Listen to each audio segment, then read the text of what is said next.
With talk of Warner Bros. Discovery pulling the plug on AEW and more, this is Wrestling Hub. My name is John, and you're watching the Wrestling Report for September 17th.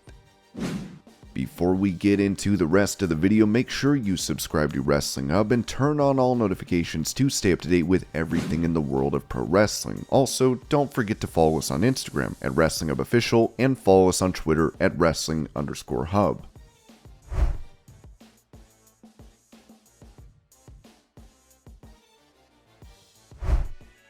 With Shotzi Blackheart losing her last name as well as her tank she used during her entrance, it's been said by Fightful that Triple H could be bringing that back. Among those changes was Shotzi Blackheart simply becoming Shotzi and losing the tank she drove to the ring that was endearing for many fans. If fans missed it, they might be in for some good news. Fightful can confirm there were plans in place as of Thursday night to deliver the tank to Anaheim, California, which is the site of Smackdown for September 16th. There's no way to confirm if it will actually be utilized at this point, but it was at least brought to the venue.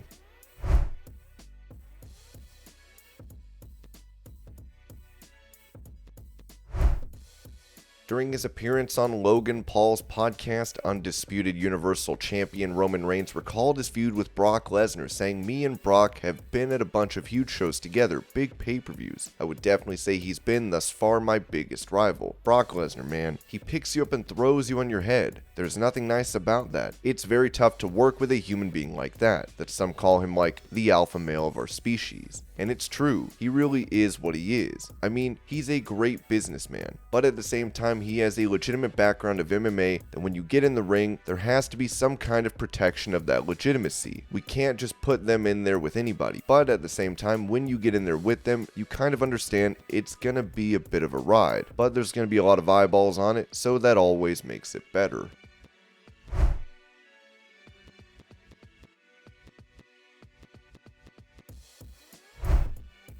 Revealing to Chris Van Vliet that he took his big swing from a popular television show, Claudio Castagnoli said, "When you don't have the option of Netflix or anything, and you just have cable, I don't know why, but Dancing with the Stars was on. And they always have the cool lifts, right? Where they flow people around and everything. One of my Mexican teachers, he watched like gymnastics or whatever, and just figure out new moves watching anything. So I watched that because they always had really cool lifts the way they pick people up. And they did a variation of that, and I was like, oh, that's cool. So I went and tried it out and came up with the move pretty much."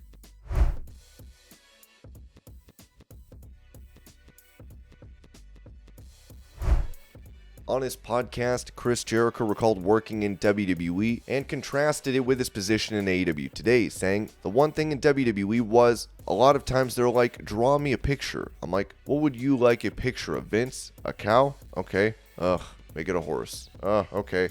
Make it a dragon. Oh, okay. With Tony, it's like, we need a dragon. It might be a green dragon, it might be a red dragon, it might be a fire dragon. At least we know where we're going with it." I loved working with Vince. And I did work with Vince, but it's writers that I don't like. Every Sunday, the writer would call you and say, "Here's what you're doing this week." That to me is just like, I don't like that, man. I don't want to be told what I'm doing.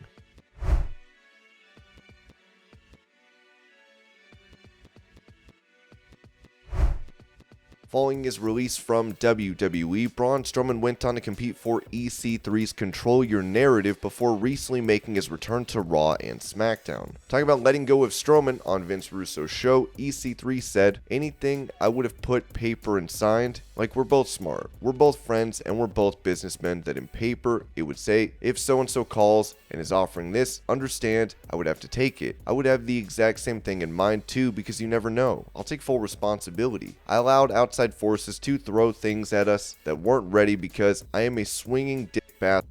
And I'm like, I can do this. And with the tour, I figured it out. I could do it. We're going to win. But you know, it laid on that, so that goes away. But also, I knew there is no way this would work without funding or a sponsor or things like that."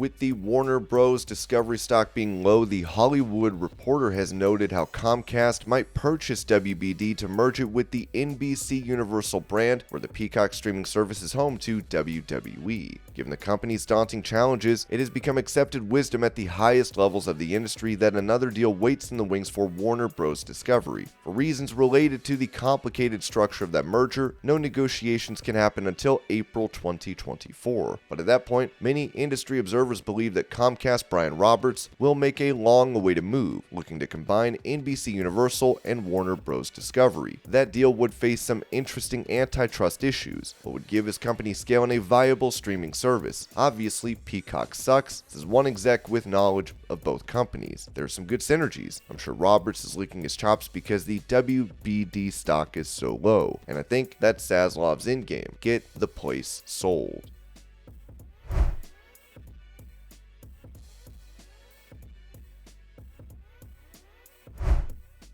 As Edge was taken out by the Judgment Day, many fans are curious as to how long the rated R superstar will be gone. Steve Carey of Ringside News wrote, "We have a major update on Edge. We were able to confirm that he will be at Extreme Rules on October 8th, so his injury hiatus won't last long this time."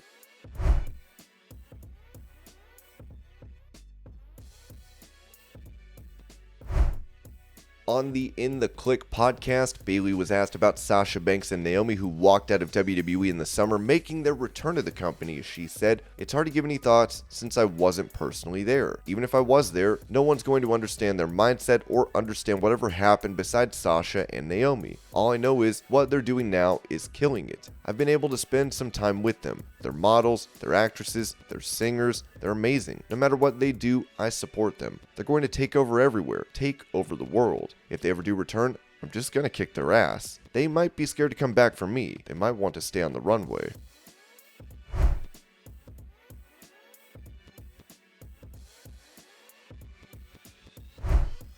When asked about her match against Charlotte Flair at WrestleMania 38, Ronda Rousey said on her vlog that this bout will become a cult classic. "The first time I watched the match and it was on my phone with the sound off when I was trying to put Poe to sleep. She was feeding. I was like, Then I watched it again later and was like, oh, I think it's going to be like one of those cult classic matches. It's going to be like the labyrinth of matches. When it first came out, everyone was like, what the hell? Why does David Bowie have a giant codpiece and talk to her children? Later, you realize something awesome about it every time, and it kind of makes it one of your favorite movies ever. I sometimes need to watch it and sing You Remind Me of the Babe. That's what I feel like that match. Every time you watch it, you'll catch something new about it. Rewatchability is something that is very important in movies. The Labyrinth, case in point."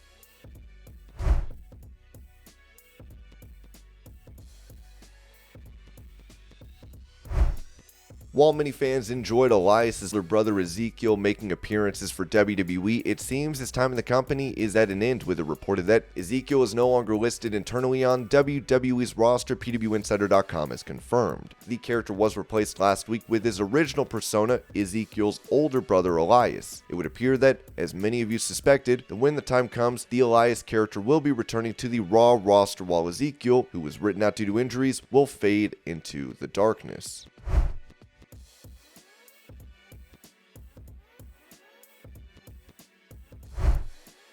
According to Brandon Thurston of WrestleNomics, WWE has laid off high-ranking employees, writing, "I'm told there were layoffs today to WWE's marketing department. Multiple people at the VP level were let go, possibly a part of restructuring to that department. EVP Catherine Newman was hired this summer as the new head of marketing."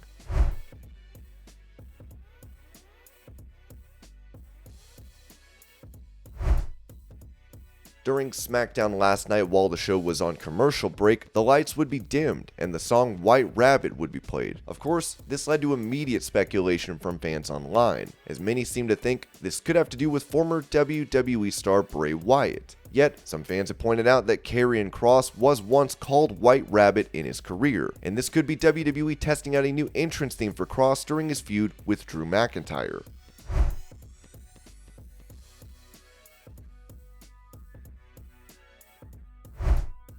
During a Twitch stream, AEW star Colt Cabana would respond to CM Punk's rant about him post All Out, as it was thought by fans that Punk had something to do with Colt being moved from the AEW roster to Ring of Honor. Colt would touch on Punk claiming he shares a bank account with his mother, saying, "That's a fun little tidbit. My brother is the director of Family Guy. You can look up his name. He also shares a bank account with my mother."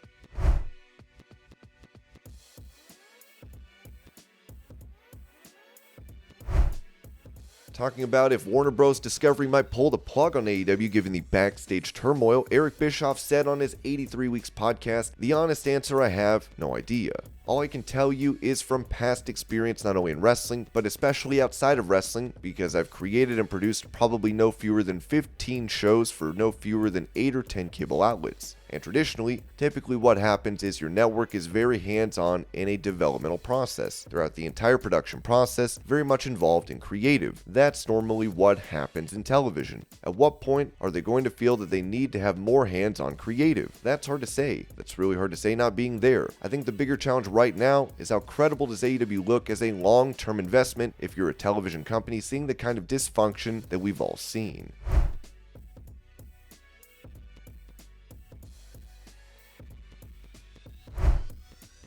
Speaking about the aftermath from the backstage brawl post All Out between the EVPs and CM Punk, PW Torch reported that the Young Bucks have a majority of the locker room supporting them. While the Bucks and Omega remain suspended for the duration of the investigation, it's been said that only a handful support the decisions of CM Punk.